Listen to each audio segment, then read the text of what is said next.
그럼 이 기록 갖고 이분이 왜 계속 최고의 선수로 언급이 되지? 그렇게 뭐 말씀하시는 분들도 네. 계시겠죠. 네. 몇 관왕을 했다더라 그렇죠. 뭐 이런 얘기를 들으면서 아니 일단 타이틀이 그렇게 많아? 그거부터 되게 궁금했었고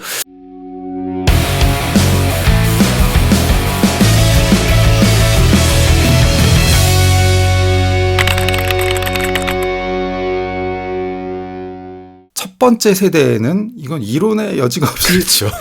김재박이다. 김재박부터 시작이 돼야 되지 않느냐. 김재박. 한국 야구사에서도 사실은 김재박 시대 이전과 이후로 나누거든요. 네. 그러니까 김재박이 사실은 중심축이에요. 김재박 선수를 꼽고 싶습니다.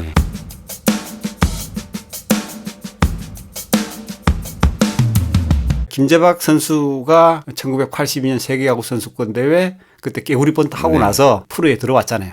네, 그러니까 83년에 들어온 게 아니라 82년 그 9월에 세계 선수권 대회 우승을 하고 나서 MBC 팬들도 그렇고 난리가 난 거죠. 김재박 빨리 데려오라고. 근데 마지막 3경기 남았는데 이해창은 83년에 자연스럽게 입단을 했지만 김재박 혼자 82년 세계 선수권 대회 그 유일하게 82년 3경기를 남겨놓고 올 정도로 네.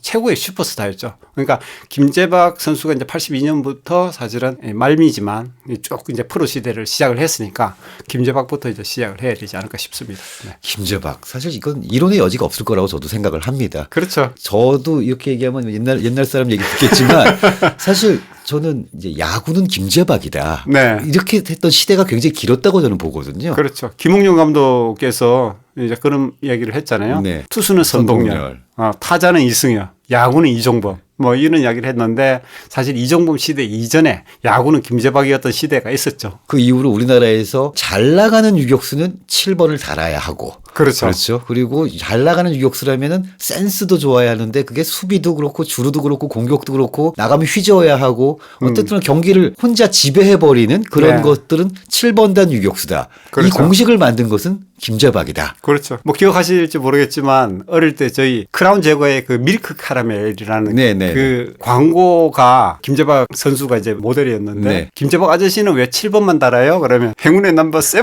막 이런 이야기 있잖아요. 그러니까 밀크 카라멜을 7개 들었거든요. 그래서 이게 7번이라는 것은 곧 김재박이다. 맞습니다. 이렇게 됐고 그 이후에 보면 다 이제 김재박을 모델로 삼아서 선수들이 등번호를 다는데 네. 심지어 이종범 선수도 어릴 때 김재박 선수가 우상이었기 때문에 어릴 때부터 7번을 달고 최고 유격수가 되기 위해서 노력을 했다. 네. 그러니까 뭐 유중일 감독도 물론 김재박이라는 선수를 롤모델 삼았지만 본인은 이제 유중 1이니까 그렇죠. 1번을 달고 그랬고 그 이후에 뭐 박진만, 김하성, 김상수도 그랬고 그렇죠. 줄줄이 유격수들은 7번을 다는 네. 전통이 이어진 거죠. 어떻게 보면 유격수는 이 수비 기호로 보면 6번인데 6번이죠. 김재박이 7번을 달았기 때문에 유격수는 7번을 달아야 된다. 그런 공식이 이제 성립을 했던 거죠. 예를 들면 박진만 감독의 삼성 라이온즈에 7번 달고 있는 선수가 이재현이란 말이에요. 네. 근데 사실 이재현 선수가 그렇게 뭐 이렇게 대단히 유격수로 돋보이는 걸 보여주는 정도는 아님에도 불구하고 제 마음속에 뭔가 저 선수가 있을 거라는 믿음이 있어요. 왜냐하면 다른 사람도 아닌 박진만 감독팀의 7번 달고 있는 젊은 유격수다. 그러면 내가 아직 보지 못한 뭔가를 저 사람은 봤을 거고 곧 드러날 거다 이런 기대를 갖고 계속 보게 되거든요. 그게 이제 원조로 가면은 김재박인 거죠. 어찌 보면은 야구를 잘하는 야구 선수이기도 했지만 야구계 안에 하나의 문화를 만들어버린 그런 인물이었다라는 생각이 좀 그렇죠. 듭니다. 사실 우리 나이 또래 사람들에게는 야구 팬들에게 김재박은 곧 야구였고 그렇죠. 야구의 모든 것이었으며 사실 김재박이라는 야구 선수가 한국 화장품 시절이죠. 그렇죠. 44번 달던 네. 그 시절 아마추어에서 몇 관왕을 했다더라 그렇죠. 뭐 이런 얘기를 들으면서 아니 일단 타이틀이 그렇게 많아? 그거부터 되게 궁금했었고 여러 가지가 있었었는데 아마 미기상이라는 네. 상이 있었는데 이제 그것도 봐셨을 거예요. 네. 그러니까 파인 플레이를 많이 그렇죠. 하셨던. 김재박 선수의 이제 이 활약을 보지 않았던 분들은 이제 기록만 보겠죠. 네. 그럼 이 기록 갖고 이분이 왜 계속 최고의 선수로 언급이 되지? 그렇게 뭐 말씀하시는 분들도 네. 계시겠죠. 네. 물론 그 시대를 보신 분들 중에서도 나는 김재박 아니야, 뭐 이런 분들도 네. 계시겠지만 김재박의 전성기는 어쨌든 이제 뭐 영남대 가서 거기서 이제 최고 선수가 되고 1977년에 실업팀 한국 화장품에 입단을 네. 했잖아요. 그런데 그 신인이 그 그때 7관왕을 했어요. 그렇죠. 김재박이 하면 도루 뭐 수비 이런 것도 있지만 타율 이런 것 정도는 할 수 있지만 홈런왕까지 했고 네. 그러니까 이대호가 7관왕을 했지만 도루왕을 못 했잖아요. 그렇죠. 근데 홈런 치는 1번 타자, 홈런 치는 유격수 모든 걸 다 휩쓰는 최고의 선수가 나타나 버린 거죠. 그리고 신인이 7관왕을 하고 거기서 MVP까지 차지하고 당연히 네. 뭐 그렇게 해서 그때 실업야구를 뭐 프로야구로 친다면 신인이 들어와서 다 그냥 휩쓸어 버리는 그런 상태였기 때문에 전설적인 선수로 회자가 됐고 뭐 실업야구부터 해서 이제 프로 들어올 때 그만큼 그렇게 화제가 됐던 인물이었죠. 맞습니다. 네. 사실 김재박이란 이 한 명의 인물을 가지고 우리가 얘기를 나누어도 네. 밤을 새 수가 있습니다. 진짜. 그렇죠.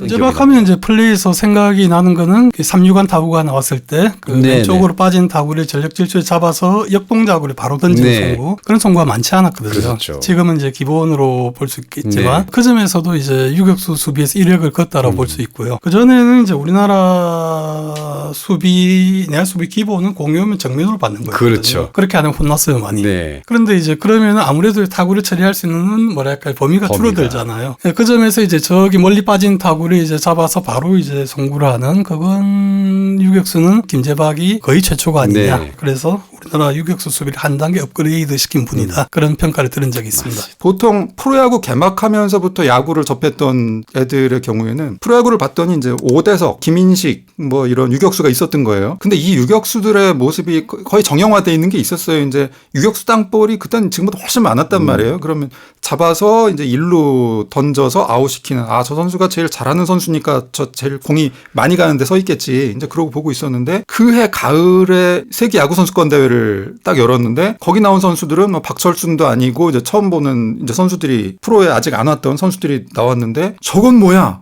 그러니까 유격수 포지션에 있는 어떤 선수가 뛰는 모습을 보니까 이야 내가 보지 못했던 유격수의 모습이 나왔던 거예요. 그러니까 지금은 웬만큼 일반화된 다이빙 캐치를 해서 공을 잡고 일루로 던져서 아웃을 시키는 모습은 사실은 김재박 유격수 이전의 프로야구 3월 27일부터 9월까지는 거의 못 봤던 모습이에요. 다이빙 캐치를 해서 잡을 수는 있어요. 근데 그걸 일루로 송구로 해서 아웃시킨다는 건 사실 그렇게 흔하게 볼 수 있는 모습이 아니었던 거죠. 농구를 대충 이렇게 보기 시작했는데 갑자기 어떤 선수가 덩크슛 하는 걸 봤을 때 그 충격 이런 걸 이제 김재박 선수가 보여줬는데 그 선수가 이제 그 이듬해 그해 이제 마지막 3경기를 청룡에서 뛰긴 했지만 이듬해 83년 시즌에 들어와서 맨날 보여주는 거죠. 그거. 맨날 보여주는데 또 한편은 그런 게 있는 거예요. 그 요즘에 보면은 외야로 나간 안타를 잡아서 중계 플레이를 하는데 그럼 이제 홈으로 던지는 사이에 이제 주자가 뭐 한 루를 더 진루하고 뭐 이런 걸 하잖아요. 그런 걸 중간에 커트 플레이를 하면서 잡아내는 플레이. 이런 게 상당히 중요한데 옛날엔 선수들도 좀 관성적으로 움직였던 것 같아요. 뭐 안타 치면은 어디까지 뛰고 이런 게 있었는데 그래서 예를 들면 1루에 있었는데 우익 쪽에 안타가 나고 3루 주자하고 1루 주자가 3루까지 그냥 생각 없이 가고 있는데 갑자기 유격수가 커트해서 3루로 던져서 아웃을 시킨다든가 이상한 플레이들을 막 하는 거죠. 이전에 그 공식이 없던 플레이들을. 그런 점에서 그 뒤에 그 7번이라는 등번호를 유격수를 맞는 선수들이 쭉 달게 되는 게 아마 그 김재박 선수의 모습을 보면서 야구에 입문해서 난 유격수 할 거야 막 싸우기 시작했던. 근데 동네 야구에서도 이제 서로 유격수 하겠다고 싸운단 말이에요, 애들이. 그때 이제 7번을 달아야겠다. 그것이 이어지면서 지금까지 오고 있는 게 아닌가. 그런 점에서 뭐 1번으로 뭐 부족함이 없는 맞습니다. 거죠. 그러니까 김재박이라는 이 선수에 대해서 저도 어렸을 때 중계를 보고 있는데 그 안타가 나왔는데 그 발발이 김재박이 홈에서 죽은 거예요. 이게 어떻게 된 일인가? 그랬더니 그때 허구현 아니면 하일성이 시켰죠. 두 분 중에 한 그렇죠. 분이 지금은 김재박이 너무 수준 높은 야구를 하려 했다라고 설명을 해주는데 그러니까 안타를 친 타자가 2루까지 갈 수 있게 해주려고 본인이 3루를 돌면서 멈칫해서 섰다는 거예요. 그걸 보고 커트맨이 홈 잡을 수 있겠는데 해서 던졌는데 김재박이 거기서 너무 여유를 부리다가 죽는 바람에 홈에서 아웃이 나오게 된 건데 사실은 여기서 김재박이 하려고 했던 것은 자기도 살고 하나도 더 보내기 위한. 근데 저는 그때 그런 상상을 한 번도 못 해본 거예요.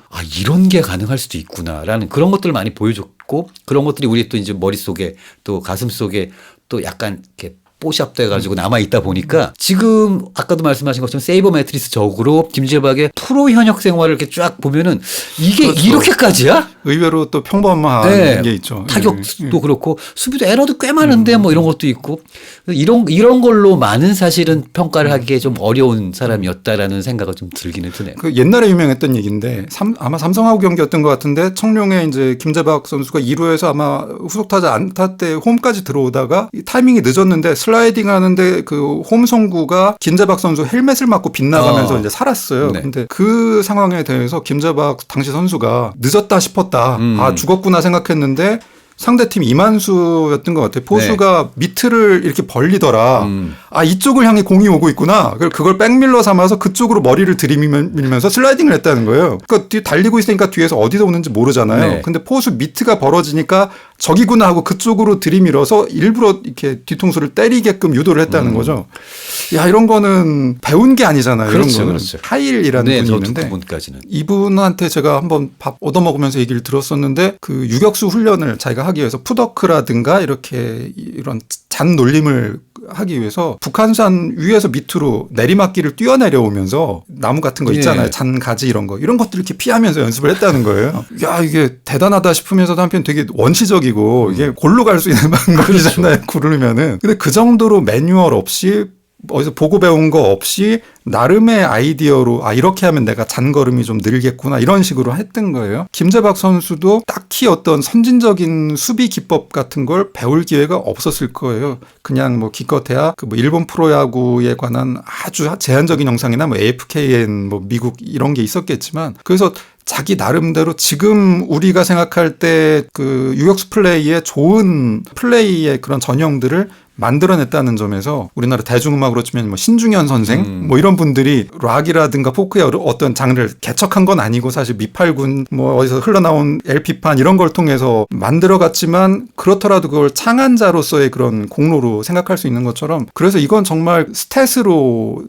다 측정할 수 없는 그 선구적인 위협이 있다. 거기다가 또 그 당대 이런저런 것들 하다 보니까 인기가 대단했잖아요. 엄청났죠 진짜. 80년대를 이끌어갔고 그런 점에서 뭐 유격수 포지션뿐만 아니라 한국 프로야구의 시작을 만든 그런 선수 중에 한 분이라고 봐야 되겠죠. 자, 김재박 사실은 말씀하신 것처럼 99.9% 이상 여기에 동의하지 않기는 힘들다. 그렇죠. 네, 저는 그렇게 생각을 하고요. 특히나 당시를 봤던 사람들이라면 더더욱이 그럴 거라고 생각을 했는데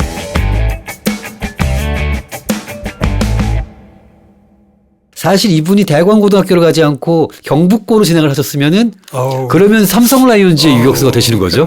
그랬을 수도 있죠. 왜냐하면 그때 프로야구 초창기에는 드래프트를 할 때 네. 지역을 우선해서 선발했었거든요. 이거는 미국에는 그런 제도가 없고요. 그렇죠. 일본도 그런 제도가 네. 없고 쿠바에 있는 제도입니다. 아, 그때 KBO 초대 사무총장을 하실 때 이용일 씨라는 분인데 네. 그분이 그 당시에 아마추어 세계야구 최강이 쿠바였잖아요.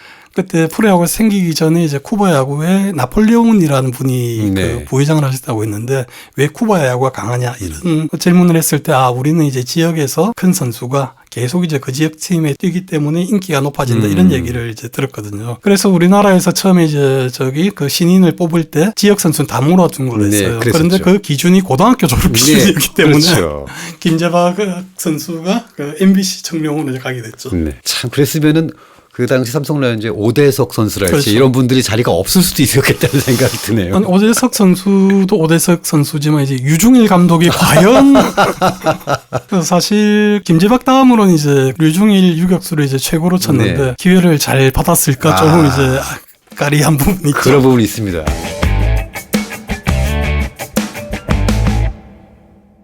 (83년부터) (86년까지는) 유격수 골든글러브를 4연패 하셨죠. 그래서 이제 프로야구 최초의 유격수 스타, 뭐 아마추어 시절을 뺀다 하더라도 그래서 김재박 유격수를 첫 번째 계보로 두지 않을 도리가 없습니다. 사실이 그렇습니다. 아마 대부분의 골드 팬들이 똑같이 생각을 하실 거라고 생각이 들고요. 거기다 김재박 수비를 잘했다, 뭐 그리고 뭐 공격도 잘했다 이런 게 아니라 한 시대의 아이콘이었던 김재박. 사실 이론의 여지가 없는 우리나라 유격수 계보의 원조로 최민규님께서도 김재박을 꼽아주셨습니다. 김재박, 김재박, 유중일, 이종범, 이종범, 이종범, 박진만, 박진만, 김재호, 강정호, 강정호, 오지환. 김하성. 막 이런 얘기 오늘 처음 하네 진짜. 많이 얘기하는 캥거루 번트 때 사인 미스였나요? 아니 그러면 사인이 나온 거를 아니 그러면 그냥 되신 거예요? 궁금하죠. 네.